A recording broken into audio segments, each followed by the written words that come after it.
Hi friends, स्वागत है तमारू हार्दिक सना class में। मित्रों, आज આપણે નેક્સ્ટ ટોપિક તરફ આગળ વધીએ છીએ। ટોપિકનું નામ છે ફૂગ। મિત્રો, જ્યારે આપણે ફૂગની વાત કરીએ છીએ ત્યારે આપણે એને અંગ્રેજીમાં એક અલગ નામ પણ આપી શકીએ છીએ। શું છે? ફંજાઈ અથવા તો ફંગી કહી શકીએ છીએ। બરાબર, આ છે એક પ્રકારનું વિષમપોષી સજીવોનું આગવું એટલે કે યુનિક જૂથ છે। આની અંદર જોવા મળતા મોટા ભાગના એટલે બધા જ સજીવો કેવા કહી શકીએ છીએ? વિષમપોષી કહી શકીએ છીએ। મિત્રો, એક બાબત યાદ રાખજો કે જે ફૂગ છે એ એના નૈસર્ગિક નિવાસસ્થાન અને બાહ્યાકાર વિદ્યાની દ્રષ્ટિએ ફૂલ ઓફ ડાયવર્સિટી ધરાવે છે। મતલબ, ચાહે તમે બાહ્યાકાર વિદ્યાની વાત કરો એટલે કે એને દેખાવની વાત કરતા હોય, ચાહે એના વસવાટની વાત કરો, બંનેમાં તમને શું જોવા મળે છે? ઘણી બધી વિવિધતા જોવા મળે છે। બરાબર, તો ચલો આની શરૂઆત જ કરીએ છીએ આપણે એના વસવાટથી। જે ફૂગ છે એ જનરલી ક્યાં વસવાટ કરે છે? તો મિત્રો યાદ રાખો, ફૂગ છે એ સર્વત્ર એટલે કે દરેક જગ્યાએ જોવા મળે છે। દરેક જગ્યાએ એનો વસવાટ જોવા મળે। ચાહે તમે કહેશો હવા તો પણ જોવા મળશે, પાણીનો વિસ્તાર કહો તો પણ જોવા મળશે, અને છેલ્લે જમીનનો વિસ્તાર કહો તો પણ જોવા મળે છે। બરાબર, હા, જમીન માટે યાદ રાખવાનું છે, ખરેખર કેવું કહેવાય તો કે હુંફાળી અને ભેજવાળી જમીન। હુંફાળી અને ભેજવાળી જમીન અથવા તો હુંફાળી અને ભેજવાળા જેટલા પણ વિસ્તારો છે ત્યાં પણ આપણને શું જોવા મળે છે? ફૂગ જોવા મળે છે। એની સાથે સાથે વનસ્પતિઓ હોય અને પ્રાણીઓ હોય તો એમની ઉપર પણ એ શું કરે છે? વસવાટ કરે છે। એમના શરીર ઉપર પણ વસવાટ કરતા હોય છે। એટલે જ મેં કીધું છે ને, સર્વત્ર દરેક જગ્યાઓ કીધી છે, આમાં કોઈ બાંધછોડ રાખેલી નથી। ક્લિયર છે મિત્રો?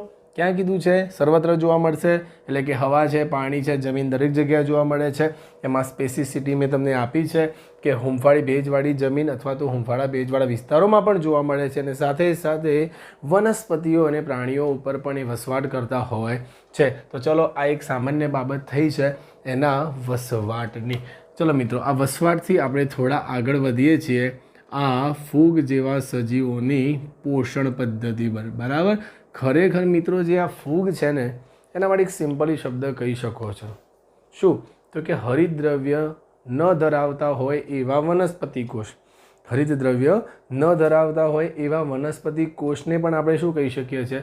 ફૂગ। એની અંદર બધી રચનાઓ છે જે કોમન આવેલી હોય છે, ખાલી શું નથી આવેલું હતું તો કે હરિતદ્રવ્ય અથવા હરિતકણ જેવી રચનાઓ આવેલી હોતી નથી। તો મિત્રો, વાત કરીએ છીએ એના પોષણની, અને પોષણમાં પણ આપણે કહીએ કે ભાઈ આ બધા જ સજીવો કેવા કહી શકીએ છીએ?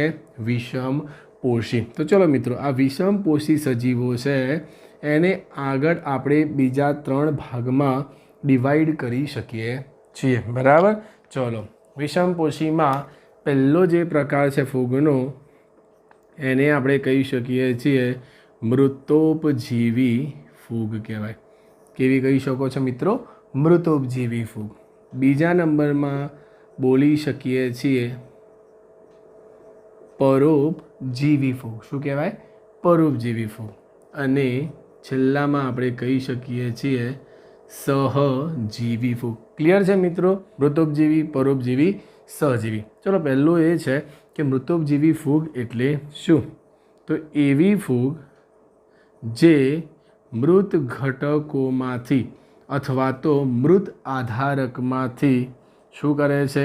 તો કે દ્રાવ્ય ઘટકો મેળવે છે। મતલબ, મૃત ઘટકોમાંથી પોષણ મેળવતી ફૂગ એને આપણે શું કહી શકીએ છીએ? મૃતોપજીવી ફૂગ। બરાબર, શું બોલ્યા છે આપણે? મૃત ઘટકોમાંથી પોષણ મેળવતી ફૂગ એને કહી શકીએ છીએ મૃતોપજીવી ફૂગ। આ ફૂગ જનરલી જે મળેલા ઘટક હોય, સડેલા ઘટક હોય એના ઉપર ડિપેન્ડન્ટ એટલે કે આધાર રાખતા હોય છે। બરાબર, સપોઝ આપણે કંઈ સડેલા લાકડા હોય, કોઈ પ્રાણીનો મૃતદેહ હોય, કોઈ પ્રાણીનો મળ પડેલો હોય, બરાબર, આ બધા છે એ મૃત ઘટકો, નકામા ઘટકો કહી શકીએ છીએ। એના અંદરથી આ બધા શું કરે છે? તો કે કાર્બનિક દ્રવ્યોનું શોષણ કરતા હોય છે। જેના ઉદાહરણમાં આપણે લઈ શકીએ છીએ, હાલ એક જ ઉદાહરણ આપણે લઈએ છીએ જેનું નામ છે મશરૂમ। હા, એના અન્ય નામ આપણે બોલી જઈએ છીએ। એક નામ કહી શકીએ છીએ બિલાડીનો ટોપ, બરાબર, અથવા તો બીજું નામ છે એગેરિક્સ।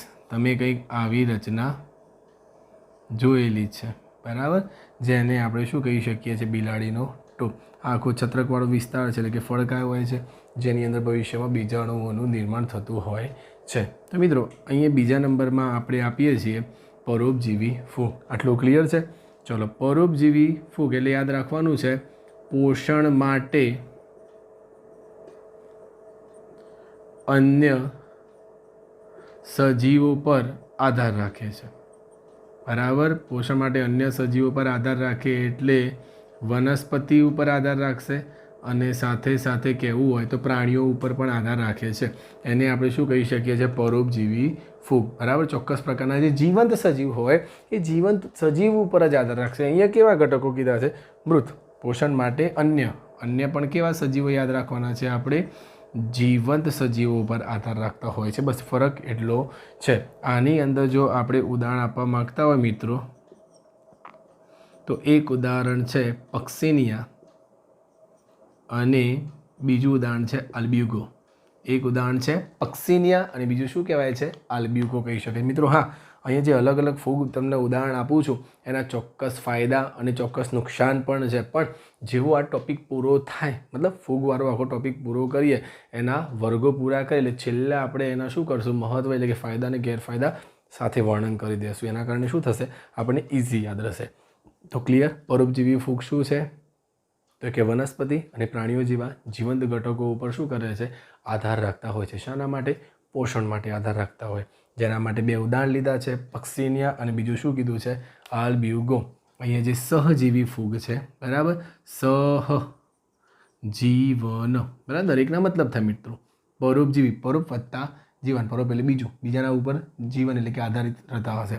સહજીવન એટલે સહ એટલે સાથે, જીવન એટલે જીવવું અથવા તો આધારિત, બંને એકબીજા પર આધારિત રહેતા હોય છે. મૃતોપજીવી, મૃત વત્તા ઉપજીવી, બરાબર, મરેલા ઘટક પર આધાર રાખતા હશે, જીવન ગાળતા હશે. તો સહજીવનમાં આપણે પહેલું એક ઉદાહરણ તમને આપી દઉં છું હું, લાઇકેનનું. બરાબર છે. જે લાઇકેન છે એની અંદર બે ઘટકો તમને જોવા મળે છે. એક ફૂગનો ઘટક જોવા મળશે માઇકોબાયન્ટ અને લીલનો ઘટક જોવા મળશે ફાઇકોબાયન્ટ. માઇકોબાયન્ટ અને ફાઇકોબાયન્ટ. બસ આ લીલ અને ફૂગ બંને ભેગા થઈને જે રચના બનાવી એને આપણે શું કહી શકીએ છીએ? લાઇકેન કહી શકીએ છીએ. બરાબર, લીલ અને ફૂગ બંને સાથે મળીને રહેતા હોય છે. લીલ છે એ પ્રકાશ સંશ્લેષણ કરે છે સૂર્યપ્રકાશની હાજરીમાં. અહીં આવેલું મૂળ એટલે કે ફૂગ છે એ શું કરશે? તો કે જે તે વાતાવરણમાંથી પાણી, ભેજ અથવા તો ઇલેક્ટ્રોલાઇટ એટલે કે ક્ષારનું શોષણ કરીને કોને આપશે? તો કે લીલ. સમજો છો ને તમે? ફૂગ છે એ વાતાવરણમાં રહેલા ભેજ અને ખનિજ ક્ષારોનું શોષણ કરીને કોને આપે છે? લીલ. લીલ એનો ઉપયોગ કરીને એની અંદર શું હશે? હરિતદ્રવ્ય એની હાજરીમાં પ્રકાશ સંશ્લેષણ કરશે અને પ્રકાશ સંશ્લેષણ કરીને શું બનાવશે? ખોરાક. જે ખોરાકમાંથી એ થોડો ભાગ કોને આપે છે? ફૂગ. મતલબ અહીંયા આવેલા એ બંને એકબીજાને શું કરી? મદદ. એકબીજા વગર આ કંઈ કરી શકતા નથી. એટલે એ એક પ્રકારનું કેવું ઉદાહરણ કહેવાય? સહજીવનનું, એટલે સહજીવી ફૂગ. બરાબર. એના પછી બીજું એક ઉદાહરણ આપી શકીએ છીએ આપણે, માઇકોરાઇઝા. બરાબર, માઇકોરાઇઝાને ગુજરાતીમાં કહેવાય છે કવકમૂળ. અમુક વનસ્પતિ હોય છે જેના મૂળ તંત્ર છીછરા હોય. છીછરા હોય મતલબ મિત્રો જમીનમાં ઊંડે સુધી ફેલાયેલા હોતા નથી. હવે જમીનમાં ઊંડે સુધી ફેલાયેલા નથી હોતા એના કારણે પ્રોબ્લેમ શું થાય છે? તો કે એમને જેટલું જોઈએ પાણી એટલું મળતું નથી. જેટલા પ્રમાણમાં ખનિજ ક્ષારો જમીનમાં શોષાવા જોઈએ એ શોષાતા નથી. તો એવા સંજોગોમાં શું થાય છે? તો કે અમુક ચોક્કસ પ્રકારની ફૂગ એ જે તે વનસ્પતિના મૂળ સાથે પોતાના કવક સૂત્રોને જોડી દે છે. કવક સૂત્રોને બધું શું છે? ભણીએ છીએ. એ કવક સૂત્રોને બધાને જોડી દે છે અને એના કારણે જે તે મૂળ હોય એની શોષણ સપાટીમાં શું થાય છે? વધારો. બરાબર. પહેલાં તમે મિત્રો વિચારો, ખાલી આટલું હતું અને હવે શું થઈ ગયું? આવું. તો તમને સમજી ગયા છો પહેલાં કરતાં શોષણ સપાટીમાં શું થયું? વધારો. પરિણામે વનસ્પતિ પાણી અને ખનિજ ક્ષારોનું શોષણ પહેલાં કરતાં વધારે કરી શકે છે. બદલામાં વનસ્પતિ શું કરશે? અને ચોક્કસ પ્રકારના દ્રવ્યો પૂરા પાડે છે. તો મિત્રો અહીંયા વનસ્પતિનું શું હતું? વનસ્પતિનું શું હતું? મૂળ હતું. અને સાથે સાથે આપણે શું કહીએ? તો કે ફૂગના કવક સૂત્રો હતા. વનસ્પતિનું મૂળ હતું અને સાથે સાથે ફૂગના કવક સૂત્રો હતા અને આ બંને ભેગા થયા એટલે શું નામ આપી દીધું છે? કવકમૂળ. બરાબર. શું નામ આપ્યું છે? કવક મૂળ કહી શકીએ છીએ. બરાબર, જેને અંગ્રેજીમાં કહી શકીએ છીએ માઇકોરાઇઝા. બરાબર, શું કહી શકીએ છીએ? માઇકોરાઇઝા કહી શકીએ છીએ. ઘણા બીજા ઉદાહરણ છે. ઘણી વનસ્પતિઓ હોય છે એના મૂળમાં ચોક્કસ પ્રકારની સહજીવી ફૂગ એટલે કે ગ્લોમસ નામની ફૂગ પણ જોવા મળે છે. આ ગ્લોમસ નામની ફૂગ શું કરશે તો કે જમીનમાંથી ફોસ્ફેટનું શોષણ કરીને વનસ્પતિને આપતી હોય છે. એટલે ઇન શોર્ટ એ વનસ્પતિ સાથે સહજીવન ગાળવાનું કાર્ય કરતા હોય છે. તો મિત્રો આ આખો ટોપિક થયો પોષણનો. ક્લિયર છે? એકવાર આપણે રિપીટ કરી દઈએ છીએ. અહીંયા આવેલા ફૂગની અંદર પોષણ કયું કહી શકીએ છીએ આપણે? વિષમપોષી. જો વિષમપોષીની વાત કરીએ તો એની અંદર 3 કહેવાના છે. મૃતોપજીવી ફૂગ, બીજું કહેવાય પરોપજીવી ફૂગ અને ત્રીજું કહી શકીએ છીએ સહજીવી ફૂગ. મૃતોપજીવી ફૂગ મૃત ઘટકોમાંથી અથવા મૃત આધારકમાંથી દ્રવ્ય ઘટકો મેળવે છે. ઉદાહરણ છે મશરૂમ અથવા બિલાડીનો ટોપ અથવા તો એગેરિક્સ. એના પછી કહેવાય પરોપજીવી, ખોરાક એટલે કે પોષણ માટે જીવંત સજીવો એટલે કે વનસ્પતિ અને પ્રાણીઓ પર આધાર રાખે છે. જેના ઉદાહરણમાં લીધું છે પક્સિનિયા અને આલ્બ્યુગો. આ બાજુ સહજીવી ફૂગ એટલે કે ચોક્કસ પ્રકારના બીજા સજીવ સાથે સહજીવન એટલે કે લાભદાયી સંબંધ ગાળે છે. બંને માટે લાભદાયી રહે છે, ફૂગ માટે અને અન્ય સજીવ એટલે કે વનસ્પતિ માટે પણ લાભદાયી હોય છે. જેમાં પહેલું ઉદાહરણ છે લાઇકેન. લાઇકેન કોનાથી બન્યું છે? ફૂગ વત્તા લીલથી બનેલું છે. બંને એકબીજા માટે લાભદાયી કામ એટલે કે પરસ્પર કામ કરતા હોય છે, મદદ કરતા હોય છે. અહીંયા બીજું કહીએ છીએ માઇકોરાઇઝા એટલે કે કવકજાળ, જેની અંદર ઉદાહરણ આપ્યું છે વનસ્પતિના મૂળ સાથે ફૂગના કવક સૂત્રો જોડાઈ જાય છે અને બની જાય છે કવક મૂળ અથવા તો માઇકોરાઇઝા, જે વનસ્પતિના મૂળની પાણીની શોષણ સપાટીમાં શું કરી આપે છે? વધારો કરી આપવાનું કાર્ય કરે છે. તો મિત્રો આ સિમ્પલી વાત કરેલી છે મેં એની અંદર. કોની અંદર? ફૂગની અંદર પોષણની વાત કરેલી છે. ક્લિયર છે? તો ચલો એના પછી થોડા હજુ આગળ વધીએ છીએ. બરાબર,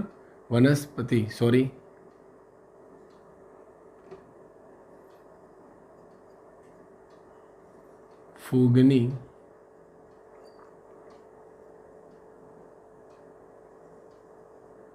કોષ દિવાલ. બરાબર મિત્રો, આ જે ફૂગ છે એની કોષ દિવાલ શાની બનેલી છે? Fungus cellulose. અમુક જગ્યાએ ફંગલ પણ શબ્દ વપરાય છે. બરાબર, તો ફૂગની કોષ દિવાલ શાની બનેલી છે? ફંગસ સેલ્યુલોઝની બનેલી છે. આ ફંગસ સેલ્યુલોઝની અંદર 2 ઘટકો તમને જોવા મળશે. એક ઘટક કહીએ તો કાઇટિન જોવા મળે છે અને બીજો ઘટક કેવો હોય તો શું જોવા મળે છે મિત્રો? પોલીસેકેરાઇડ જોવા મળે છે. ક્લિયર છે? તો જે ફૂગ છે એની કોષ દિવાલ છે એને કહીએ છીએ ફંગસ સેલ્યુલોઝ. ફૂગની કોષ દિવાલને શું કહેવાય મિત્રો? ફંગસ સેલ્યુલોઝ કહેવાય છે. આ ફંગસ સેલ્યુલોઝ 2 ઘટકોનું બનેલું કહેવાય. એક ઘટક કહેવાય છે કાઇટિન અને બીજો ઘટક કહેવાય છે પોલીસેકેરાઇડ. ક્લિયર છે? આ વાત થઈ ગઈ છે ફૂગની કોષ દિવાલની. બીજું, આ જે ફૂગ છે એની અંદર પૂછાય કે ભાઈ સંચિત ખોરાક કયા પ્રકારે જમા થાય છે? મતલબ દરેક સજીવનો કોષ હોય એની અંદર ખોરાક જમા થવો જોઈએ. વનસ્પતિ હોય તો સપોઝ આપણે કહીએ સ્ટાર્ચ સ્વરૂપે ખોરાકનો સંગ્રહ કરે છે, પછી એને વાપરશે જ્યારે જરૂર જણાય ત્યારે. એ જ રીતે જે ફૂગ હોય એની અંદર ખોરાકનો સંગ્રહ કયા સ્વરૂપે થાય છે? તો યાદ રાખવાનું, એની અંદર ખોરાકનો સંગ્રહ થાય છે ગ્લાયકોજન વત્તા ચરબી એટલે કે મેદ બિંદુ સ્વરૂપે. બરાબર છે? ફૂગની અંદર ખોરાકનો સંગ્રહ 2 પ્રકારે થાય. ગ્લાયકોજન સ્વરૂપે પણ થશે અને સાથે સાથે મેદ બિંદુ સ્વરૂપે પણ થાય છે. તો ચલો આ થઈ ગઈ સંચિત ખોરાક વિશેની વાત. એના પછી વાત કરીએ છીએ ફૂગની શરીર રચના. ખરેખર ફૂગનું શરીર કેવું દેખાય છે? તો મિત્રો શરીર રચનામાં પહેલી જ વાત કરી દઈએ ઈસ્ટ. મોસ્ટ ઓફ બધી ફૂગને છોડીને અહીંયા માત્ર એક જ ઈસ્ટ એકલી જ કેવી જોવા મળે છે તમને? એક કોષી. સિલેબસમાં બીજી હોય એક જ આપેલી છે અને સિલેબસને આધારે અન્ય ઉદાહરણ હોઈ શકે છે. તો શરીર રચના આપણા સિલેબસ પ્રમાણે ઈસ્ટ માત્ર કેવી છે? એક કોષી ફૂગ કહી શકીએ છીએ. કંઈક દેખાવમાં તમારે કેવી હોય તો આવી દેખાતી હોય છે. પણ ઈસ્ટ સિવાયની જે અન્ય ફૂગ કેવી હોય એ કેવી હોય તો યાદ રાખવાનું છે લાંબા અને પાતળા સૂતરના તાંતણા જેવી રચના ધરાવે છે. સમજો છો મિત્રો? ઈસ્ટ નામની એક કોષી ફૂગને છોડીને બાકી બધી ફૂગની અંદર કેવી રચના, તો કે લાંબા પાતળા સૂતરના તાતણા જેવી રચના જોવા મળે છે. તમને થશે કે સર આ લાંબા પાતળા સૂતરના તાતણા જેવી રચનાને શું કહે છે? તો મિત્રો આ જે લાંબા પાતળા સૂતર જેવી રચના છે એને આપણે નામ આપવાનું છે શું, તો કે કવક સૂત્ર કહી શકીએ છીએ, અથવા તો કવક તંતુ પણ કહેવાય. શું? કવક તંતુ અને કવક સૂત્ર પણ કહી શકીએ છીએ. આવા ઘણા બધા જે કવક સૂત્રો હોય એ એકબીજા સાથે ભેગા મળે છે અને જે આ જાળીમય રચના ભેગી કરેલી કે બનાવે છે એને કહેવાય છે કવક જાળ. પેલું કવક મૂળ હતું, વસ્તુ અલગ છે. બરાબર છે? અહીંયા સમજો છો મિત્રો? લાંબા પાતળા સૂત્રના તાંતણા જેવી રચના એને કહેવાય છે કવક સૂત્ર. આ કવક સૂત્રની કેવી રચના? જાળીવાળી રચના, જાળીમય રચના એને કહી શકીએ છીએ કવક જાળ. હવે અહીં આવેલા જે કવક સૂત્ર હોય એ કેવા હોય છે? તો મિત્રો જે કવક સૂત્રો હોય તમને દેખાય છે એવા જ હશે. મતલબ બે ઉદાહરણ આપું છું. અમુક કવક સૂત્રો હશે એની અંદર આવી રીતે ત્રાંસા પડદા જોવા મળે છે અથવા તો ત્રાંસી દિવાલો. તો યાદ રાખો, અમુક ફૂગની અંદર વચ્ચે વચ્ચે કેવી દિવાલો જોવા મળે છે? ત્રાંસી દિવાલો જોવા મળે છે. એ જ રીતે અમુક ફૂગની અંદર તમને કેવી દિવાલો જોવા મળવાની છે? આડી દિવાલો જોવા મળે છે. ચલો, આ જે ત્રાંસી દિવાલોનો જે વચ્ચેનો વિસ્તાર છે, નલિકામય આખો વિસ્તાર છે, એ બધાની અંદર આવી રીતે કહીએ તો આખો આ નલિકામય વિસ્તાર શાનાથી ભરેલો હશે? કોષ રસ. અહીંયા પણ મિત્રો સેમ જ છે. અંદર આવેલો વિસ્તાર શાનાથી ભરેલો હોય છે? કોષ રસથી ભરેલો હોય છે. વત્તા અંદર આવી રીતે ઘણા બધા શું જોવા મળશે તમને? કોષ કેન્દ્રો જોવા મળે છે, એટલે કે બહુ કોષ કેન્દ્રીય અવસ્થાઓ જોવા મળતી હોય છે. તો ક્લિયર? અહીંયા આવેલી આખી નળાકાર રચના શાનાથી ભરેલી હોય? કોષ રસ. અને શું ધરાવે છે? તો કે વધુ માત્રામાં કોષ કેન્દ્રો ધરાવતા હોય છે. ક્લિયર છે મિત્રો? તો આ વાત થઈ ગઈ સામાન્ય. આટલી વાત રિપીટ કરીને આપણે પોઈન્ટને થોડો આગળ વધારીએ છીએ. તો પહેલી વાત કરી છે ફૂગની કોષ દિવાલ. કોષ દિવાલ શાની બનેલી છે મિત્રો? ફંગસ સેલ્યુલોઝની બનેલી છે. ફંગસ સેલ્યુલોઝની અંદર કયા બે ઘટકો છે? એક ઘટક છે કાઇટિન અને બીજો ઘટક છે પોલિસેકેરાઇડ. સાઈડ કરો. બીજા નંબરમાં શું કહેવાનું છે કે આની અંદર સંચિત ખોરાક છે કયા સ્વરૂપે? તો બે સ્વરૂપે છે. એક કહેવાય છે ગ્લાયકોજન સ્વરૂપે અને બીજું કહેવાય છે મેદ બિંદુ એટલે કે ચરબી સ્વરૂપે. ત્રીજી વાત કરીએ છીએ એની શરીર રચના. ઈસ્ટ કેવી આપી છે? એક કોષી. પણ એના સિવાયની જે અન્ય ફૂગ છે એની અંદર લાંબા પાતળા સૂતરના તાંતણા જેવી રચના જોવા મળે છે. આ લાંબા પાતળા સૂતરના તાંતણા જેવી રચનાને શું કહેવાય? કવક સૂત્ર અથવા તો કવક તંતુ કહી શકીએ છીએ. આ કવક સૂત્ર અથવા તો કવક તંતુઓ એકબીજા સાથે ગૂંચળું વાળી દે અને જે જાળીમય રચના બનાવે છે એને કહેવાય છે કવક જાળ. ક્લિયર છે? અહીંયા આવેલા કવક સૂત્રમાં તમને બતાવ્યું છે કે અંદર બે પ્રકારની રચનાઓ હોય. અમુક કવક સૂત્રની અંદર ત્રાંસી દિવાલો પણ જોવા મળે છે અને અમુકની અંદર આડી દિવાલો પણ જોવા મળે છે. ડિપેન્ડ કરે છે કયા પ્રકારની ફૂગ છે એના ઉપર. બરાબર? અહીંયા જે દિવાલો હોય છે એટલે કે જે કોષનો એરિયા હોય છે એની અંદર ભરપૂર માત્રામાં શું ભરેલું હોય છે? કોષરસ. અને સાથે શું હશે? ઘણા બધા કોષ કેન્દ્રો હોય છે. તો ચલો, આ વાત થઈ ગઈ છે વસવાટની, સાથે સાથે પોષણની, એની દિવાલ, સંચિત ખોરાક, શરીર રચના. બરાબર છે? હવે થોડા આગળ જઈએ છીએ પ્રજનન તરફ. ફૂગ છે, હવે વાત કરીએ છીએ એના રિપ્રોડક્શન, મતલબ એની અંદર પ્રજનન કયા કયા સ્વરૂપે થાય છે. તો મિત્રો જ્યારે આપણે એના પ્રજનનની વાત કરીએ છીએ તો ફૂગની અંદર 3 પ્રકારે પ્રજનન શક્ય છે. એક આપણે પહેલું કહીએ છીએ, કયું કહેવાય છે? વાનસ્પતિક પ્રજનન. પહેલાં શું કહેવાનું છે મિત્રો? વાનસ્પતિક પ્રજનન. બીજા નંબરમાં નામ આપી શકો છો અલિંગી પ્રજનન. અને ત્રીજું કહેવાનું છે લિંગી પ્રજનન. ક્લિયર છે મિત્રો? ફૂગની અંદર 3 પ્રકારે પ્રજનન થઈ શકે છે. એક પહેલું કહેવાનું છે વાનસ્પતિક પ્રજનન, બીજું કહેવાનું છે અલિંગી પ્રજનન અને ત્રીજું કહેવાનું છે લિંગી પ્રજનન. બરાબર? તો વાનસ્પતિક પ્રજનનમાં કયા કયા પ્રકારે પ્રજનન શક્ય છે? તો યાદ રાખો, એમાં પહેલો પ્રકાર કહી શકો છો ભાજન દ્વારા પણ પ્રજનન થઈ શકે છે. બીજું અવખંડન દ્વારા પણ થઈ શકે છે. અને ત્રીજું કલિકા સર્જન દ્વારા પણ શક્ય હોય છે. જનરલી જે ભાજન હોય એટલે કે ભાગ પાડવા, અમુક વાર આ એક હોય એની અંદરથી ભાગ પડીને આ બે બની જતા હોય એને ભાજન કહેવાય. અવખંડનનો મતલબ શું? જે ફૂગ છે એના શરીરના ટુકડા થશે અને દરેક ટુકડો એક નવી ફૂગનું શું કરે છે? નિર્માણ કરે છે. એને તમે કહી શકો છો અવખંડન. સિમ્પલી અવખંડનમાં આવું સમજાય. આ એક ફૂગ છે, બરાબર. એ ફૂગ છે એના શરીરના સપોઝ આપણે કહી દઈએ કે આવી રીતે કેટલા ટુકડા પાડી દીધા? 3 ટુકડા. તો આ ટુકડા પડ્યા ને કહેવાય અવખંડન, ફ્રેગમેન્ટેશન. અને દરેક ટુકડો ચોક્કસ સમય બાદ શું બનાવે છે? સ્વતંત્ર ફૂગ. એને કહેવાય છે અવખંડન. અને છેલ્લું આપ્યું છે કલિકા સર્જન. સપોઝ આવી રીતે હું ઈસ્ટ દોરી છે, આ ઈસ્ટની અંદર શું થાય છે? તો કે આ ચોક્કસ ભાગ છે એના ઉપરથી આવી નાની કલિકા ઉત્પન્ન થાય છે.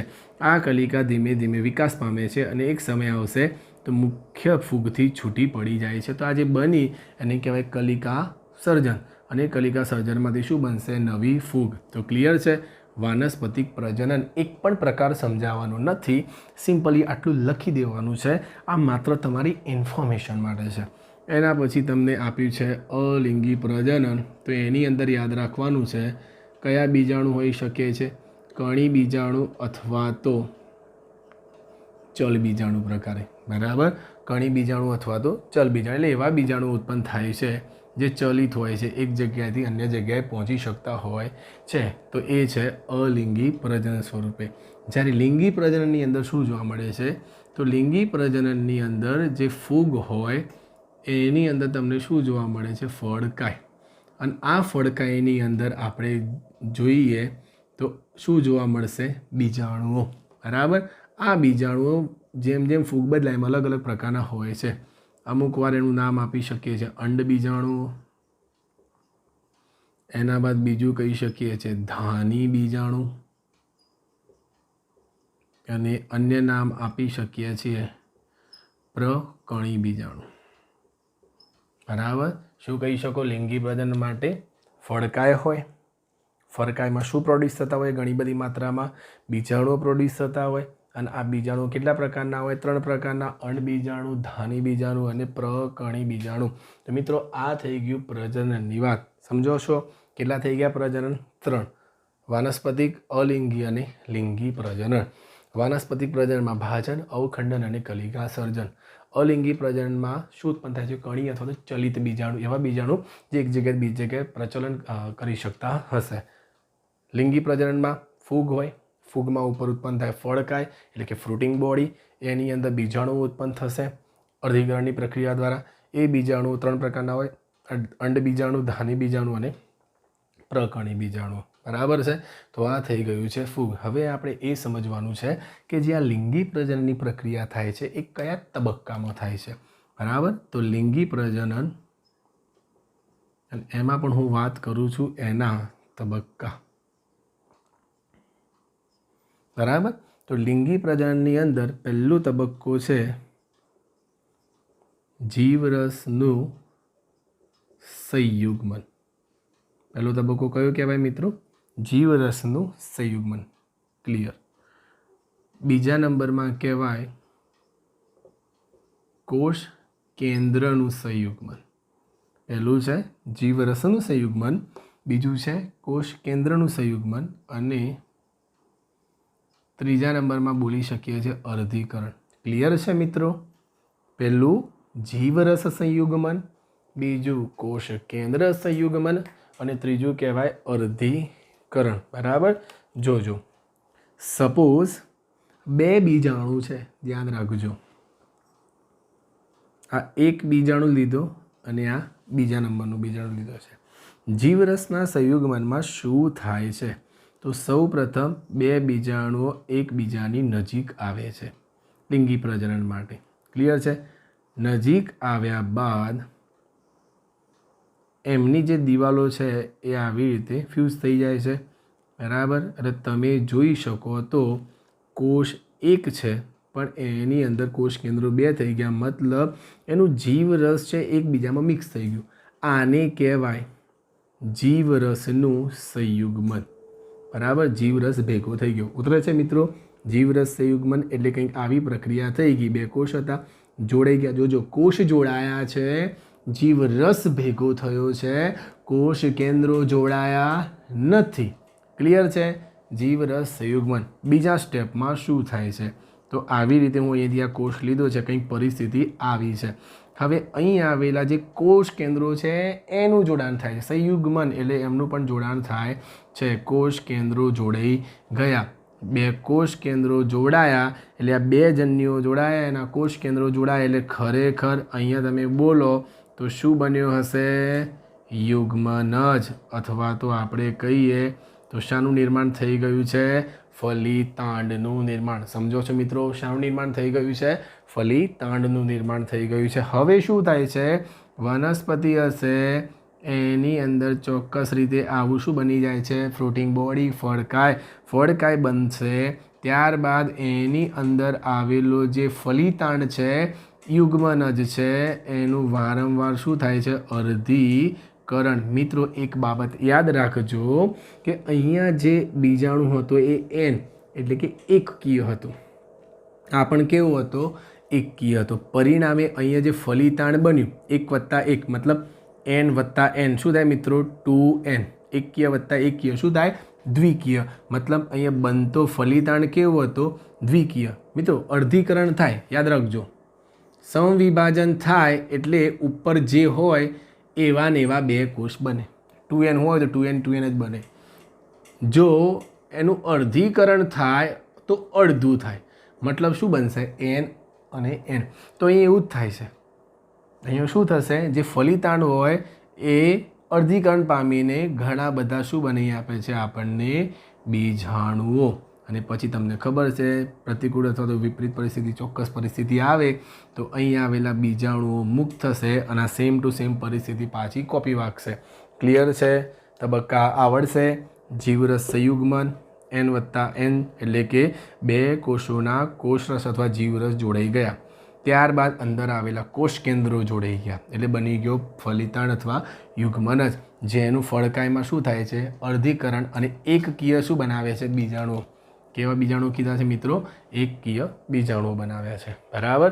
તો આ એક જનરલી મેં તમને લિંગી પ્રજનનના તબક્કાની વાત કરેલ છે. આના સિવાય જે કવક સૂત્ર અથવા તો કવક તંતુવાળી રચના છે એની અંદર લિંગી પ્રજનનની પ્રક્રિયા કઈ રીતે થાય છે એ સમજી લો. તો સપોઝ આપણે કહીએ તો આવી રીતે એક આપ્યું છે મેં કવક સૂત્ર, એવી જ રીતે આ બીજું કવક સૂત્ર લીધું છે. ક્લિયર છે? પહેલું સ્ટેપ શું કીધું છે મિત્રો? જીવરસનું સંયુગ્મન. બે કવક સૂત્રો આવી રીતે એકબીજાની નજીક આવે છે અને નજીક આવ્યા બાદ અહીંયા જેમ વચ્ચેની દિવાલ ફ્યુઝ થઈ ગઈ એમ અહીંયા પણ સેમ પ્રક્રિયા થાય છે.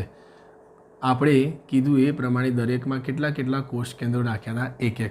પણ અહીંયા વચ્ચે કેટલા કોષ કેન્દ્રો થઈ જાય છે? 2. બરાબર. તો આ જે પ્રક્રિયા છે, જે અવસ્થા છે, બરાબર, એને કહેવાય મધ્યવર્તી દ્વિકોષ કેન્દ્રી અવસ્થા. ઉતરે છે મિત્રો મગજમાં વાત? એક કોષ કેન્દ્ર, એક કોષ કેન્દ્ર, સમાગમ થયું, પ્રજનન થયું, બંને કવક સૂત્રો જોડાયા છે. જ્યાં જોડાયા એ દિવાલ નીકળી ગઈ છે, ફ્યુઝ થઈ ગઈ છે. બરાબર. એટલે અંદર આવેલા વિસ્તારમાં એકની જગ્યાએ કેટલા કોષ કેન્દ્રો થઈ ગયા? 2. આ 2 કોષ કેન્દ્રવાળી અવસ્થા એને કહેવાય મધ્યવર્તી દ્વિકોષ કેન્દ્રી અવસ્થા. ક્લિયર છે મિત્રો? બરાબર. અહીંયા આવી સ્થિતિને કહેવાય દ્વિકોષ કેન્દ્રીકરણ. બરાબર. આવી સ્થિતિને શું કહેવાય? દ્વિકોષ કેન્દ્રીકરણ. અને આવા તબક્કાને કહેવાય દ્વિકોષ કેન્દ્રી તબક્કો. ક્લિયર છે? 3 વસ્તુ યાદ રાખવાની રહેશે. અવસ્થા પૂછાય, 2 કોષ કેન્દ્રો જોડે છે એક જ જગ્યાએ, તો એને કહેવાય મધ્યવર્તી દ્વિકોષ કેન્દ્રી અવસ્થા. એવી સ્થિતિને કહેવાય દ્વિકોષ કેન્દ્રીકરણ. એવા તબક્કાને કહેવાય દ્વિકોષ કેન્દ્રી તબક્કો. ક્લિયર છે? નેક્સ્ટ ધીમે ધીમે આગળ વધશું. શું થશે? તો કે અહીં આવેલા વિસ્તારમાં બંનેનું જોડાણ થઈ જાય. જોડાણ થયા બાદ યુગ્મનજ બને. યુગ્મનજ બન્યા બાદ એ ચોક્કસ વિસ્તારમાં તમને ખબર છે શાનું નિર્માણ થઈ જાય છે? આવી રીતે ફળકાયનું નિર્માણ થશે અને અંદર આવેલા ફલિતાંડ એટલે યુગ્મનજનું શું થાય છે? વિભાજન થાય. વિભાજન થયા બાદ શું બનશે? કણિકાઓ મતલબ બીજાણુઓ બનશે અને એ બીજાણુ ચોક્કસ સમય આવશે મુક્ત થશે, જમીન પર સ્થાપિત થશે, આવા કવક સૂત્રો બનાવશે, ફરીથી પ્રજનન કરશે અને સેમ પ્રક્રિયા રિપીટ થશે. તો મિત્રો આ વાત થઈ ગઈ છે કવક સૂત્રમાં કઈ રીતે પ્રજનનની પ્રક્રિયા, સહવાસની પ્રક્રિયા થઈ એ. તો મિત્રો આ થઈ ગયો આખો ટોપિક કયો? ફૂગ. હવે નેક્સ્ટ લેક્ચરમાં આપણે ફૂગના વર્ગોની વાત કરવાના છીએ.